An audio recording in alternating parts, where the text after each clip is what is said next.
Mirë, leti futemi kësaj analize të thellë për një nga marrëdhëniet më komplekse dhe transformuese në historinë e sportit. Kjo, duhet ta dini, nuk është thjesht historia e një boksieri dhe trajnerit të tij.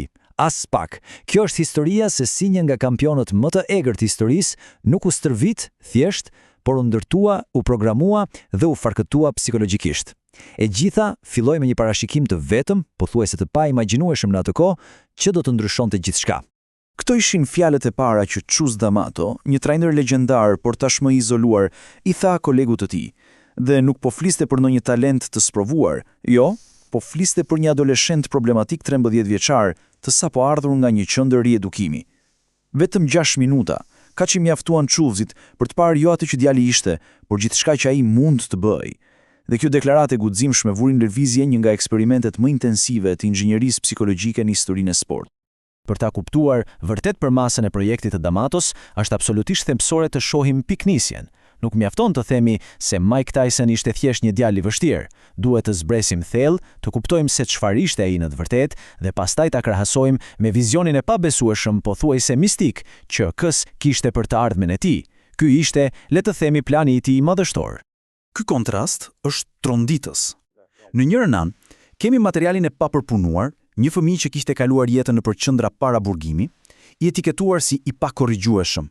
Një djalë që përshkruante veten me fjalët e tij si një copë mëti i padobishëm për shkak të pasigurive të thella. Dhe në anën tjetër, kemi profecinë e Kasit. Jo thjesht një kampion, por kampioni më i ri në histori, një figurë mitologjike, një kolos, emri i të cilit do të jetonte përgjithmonë. Pra, pyetja qëndron: si e mbyll dikush një hendek kaq të madh? Si e transformon traumën në triumf? Përgjigja për D'Amaton nuk gjendej te grushtet, ajo gjendej te mendja. Ai besonte se forca fizike ishte kot, madje e rrezikshme, pa një themel psikologjik të pathyeshëm. Ai e quante këtë luftëtari shpirtëror. Dhe mësimi i tij i parë, më thelbësori, nuk kishte të bënte me goditjet apo lëvizjet, por me pengesën më të madhe të çdo luftëtari, frikën. E dini, ajo që është thelbësore këtu është se filozofia e D'Amatos nuk ishte eliminimi i frikës. Përkundrazi, ai e shihte frikën si një burim të jashtëzakonshëm energjie. Imagjinoni një dre në pyll që nuhat një tigër. Frika e bën atë të vrapojë më shpejt se kur më parë. E po e njëjta gjë ndodh me një boksier. Frika para se të hysh në ring është një reagim natyror. Sekreti, sipas kys, ishte të mësoje ta kanalizojë atë adrenalin, atë energji dhe ta përdore si karburant, në vend që të lejoje të paralizonte. Kjo ide ishte vërtet revolucionare. Kusk këmbëngulte se nuk ishte asnjë ndryshim në atë që ndjen brenda vetes një hero dhe një frikacak. Të dy ndjejnë të njëjtin të dridhur në stomak, të njëjtën rrahje të shpejtë të zemrës. E vetmja gjë, absolutisht e vetmja gjë që i ndan është disiplina. Heroi ka kultivuar aftësinë për të vepruar sipas planit të tij, pavarësisht ndjenjës së frikës. Frikacaku lejon që ndjenja të marrë kontrollin. Ky ishte hapi i parë, të kuptoje se ndjenja ishte universale, por veprimi ishte një zgjedhje. Për Kusin, armiku më i madh nuk ishte kur kundërshtar i përballë, ishte zëri i brendshëm i dyshimit. Ai thoshte se lodhja në raundet e fundit ishte 90% psikologjike. Ishte thjesht mendja që kërkonte një justifikim për të hequr dorë. Pra, ai mësoi Tysonit ta shihte mendjen si një entitet të veçantë, shpesh hileqar, që duhet disiplinuar dhe komanduar, jo ndjekur verbërisht. Ky ishte niveli tjetër, niveli master i kontrollit mendor. D'Amato e bënte Tysonin ta praktikonte këtë derisa të arrinte një gjendje ku mund të shite veten duke parë veten. Çfarë do të thotë kjo? Do të thotë se mund të merrni një grusht të fortë, ta regjistrojë atë si informacion të ftohtë dhe të reagojë strategjikisht, pa u përfshirë nga paniku apo zemrimi që të çon në gabime. Ishte aftësia për të qenë një vëzhgues i ftohtë i betejës së vet. Tani, le të kalojmë te faza tjetër e këtij ndërtimi psikologjik, krijimi një egoje të pathyeshme. Pasi menaxhoi frikën, Kas duhej të ndërtonte një bindje absolute. Ai kishte një thënie: nëse i jep një personi të dobët forcë, ai bëhet i varur prej saj. Pra, forca nuk mund të ishte thjesht fizike. Duhet ishte një bindje e brendshme aq e fortë sa të mos kishte nevojë për konfirmim nga askush tjetër. Dhe kjo shkonte shumë përtej mendimit pozitiv. Kjo ishte një mishërim i plot.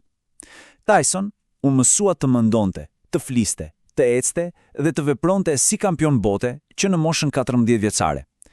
Kaseli se bëri të mendonte si një gladiator romak, duke hyrë në një gjendje të përhershme lufte në mendjen e tij. Çdo stërvitje ishte një betejë përtitur. Ishte, në thelb, ligji i tërheqjes në praktik. Bëu ai që dëshiron të jesh dhe realiteti do të ndjek pas. E shihni, Chris D'Amato nuk ishte thjesht një njeri i boksit, ai ishte një intelektual autodidakt, i obsesionuar me psikologjinë, dhe ai u mbështet shumë te ky libër i vjetër nga psikologu francez Émile Coué, i cili promovonte një ide të thjeshtë, por jashtëzakonisht të fuqishme për vetëpërmirësim përmes përsëritjes. Kjo ishte fraza origjinale e Coué. Coué besonte aq shumë tek ajo sa që pretendonte se duke ja përsëritur vetes, kishte arritur të shëronte një problem serioz në njërin sy. Por ai e dinte se për të ndërtuar boksierin më të frikshëm në planet, kjo mantra e përgjithshme nuk mjaftonte. Ajo duhej modifikuar, duhej bërë më specifike, më agresive, më absolute. Kjo nuk ishte një sugjerim i butë, ishte një urdhër. Q's e hipnotizonte Tysonin ndërsa flinte, duke i përshpëritur këtë fjalë. E bëri atë t'i përsëriste pa pushim. Në fillim Tyson ndiej sikur po gënjente veten, por me kalimin e kohës, përsëritja e vazhdueshme filloi të depërtonte në ndërgjegje, duke rishkruar kodin e brendshëm. Dhe Tyson filloi ta përqafonte, sepse siç tha ai vet, më pëlqente të dëgjoja veten duke thënë gjëra të tilla. Dhe këtu, natyrshëm, lind një pyetje kritike. A mjafton vërtet vetëm të besosh?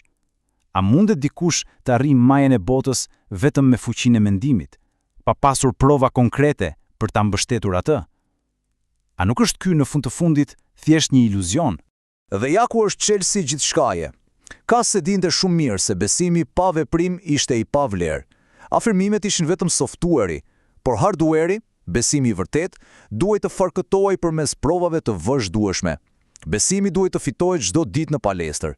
Çdo seancë e vështirë stërvitore ishte një provë që vërtetonte afirmimin. Po, unë jam më i miri, sepse unë bëj atë që të tjerët nuk e bëjnë. Për të ndërtuar atë besim të patundur, Kromës krijoi një mjedis psikologjik që ishte gjithçka tjetër veç se mbështetës. Ishte një ambient brutal, një provë zjarri e dizajnuar për t'i thyer luftëtarët e tij psikologjikisht dhe për t'i rindërtuar ata më të fortë, më të pamshirshëm dhe plotësisht të pavarur nga mendimet e të tjerëve. Pra, çfarë do të thoshte kjo konkretisht? E po, ai shtynte boksierët deri në pikën e lotëve për të parë nëse do thyeshin. Ai kritikonte pamëshirshëm për peshën apo rrobat e tyre për t'i bërë imun ndaj kritikave. Sparringet nuk ishin praktika, ishin luftra totale ku kës u thoshte partnerëve të sparringut t'i lëndoni seriozisht boksierët e tij. Dhe ndonjëherë ai jepte mesazhe kontradiktore, lavdërime një ditë, heshti tjetrën, për t'i detyruar ata të gjenin vlerësimin brenda vetes, jo tek miratimi i tij. Kjo ishte filozofia e tij themelore. Çdo moment ishte një mundësi për stërvitje mendore, të nxjerrësh plerat, të pastrosh dyshemen. Këto nuk ishin thjesht punë shtëpie. Ato ishin ushtrime për disiplinën. Duke i kryer këto detyra të bezdishme me përkushtim, një boksier kushtëzonte mendjen e tij për të bërë të njëjtën gjë në presionin e ringut. Tani, le të shohim se si e gjithë kjo stërvitje e brendshme u shndrua në një armë shkatruese brenda ringut. Qëllimi i kasit nuk ishte thjesht fitonte. Jo. Qëllimi ishte të çmontonte psikologjikisht kundërshtarin, të thyente vullnetin e tij, të arrinte një dominim total që fillonte në mendje. Stili pikabu i kasit ishte mishërimi i kësaj lufte psikologjike. Lëvizja e vazhdueshme e kokës nuk ishte vetëm mbrojtëse, ishte frustruese dhe intimiduese. Duke e bërë kundërshtarin të dështonte vazhdimisht, krijoi një ndjenjë pa fuqie. Më pas vinin kundërsulmet shpërthyese dhe i gjithë kjo bëhej me një sjellje të egër. Kur besimi i kundërshtarit fillonte të lëkundej, betejë ishte pothuajse fituar. Ky ishte objektivi përfundimtar, thelbi i gjithçkaje. Nuk mjaftonte ta mposhti fizikisht, duhet ta bëje kundërshtarin të dyshonte për çdo gjë që besonte për veten, stërvitjen e tij, forcën e tij, madje edhe arsyen pse kishte hyrë në ring. Ishte arritja e një fitorie totale psikologjike, një kolaps ekzistencial i kundërshtarit në kohë reale. Duke reflektuar mbi gjithë këtë, është e pamohueshme që këto metoda ishin tepër efektive. Ato e morën një fëmijë të thyer dhe shndruan në kampionin më të frikshëm të peshave të rënda. Por ato ishin gjithashtu ekstreme dhe psikologjikisht të rrezikshme. Kjo shpatë me dy tehe ndërtoi një luftëtar të pathyeshëm, por ndoshta la pas një njeri me plagë të thella, të papërgatitur për botan jashtë atij mjedisi të kontrolluar. Në fundit, Q's nuk e shite veten si një krijues i ndërtonte diçka nga hiqi. Ai e shite veten më shumë si një skulptor që heq mermerin e tepërt për të zbuluar kryeveprën që fshihej brenda. Ai besonte se potenciali ishte tashmë aty te Tyson, i fshihur thellë në stresat e traumës dhe frikës. Puna e tij ishte thjesht ta ushqente atë shkëndi derisa të shpërthente në një flak të pakontrollueshme. Dhe kështu, historia e Chas D'Amato dhe Mike Tyson na lë me këtë pyetje të thellë dhe provokuese. A është madhështia një cilësi e lindur që thjesht pret të zbulohet, apo është diçka që mund të ndërtohet, të programohet dhe të farktohet në psikikën e dikujt përmes metodave intensive e ndonjëherë brutale? Kjo pyetje sfidon vetë natyrën e potencialit njerëzor dhe kufijtë etik të shtyrjes së tij.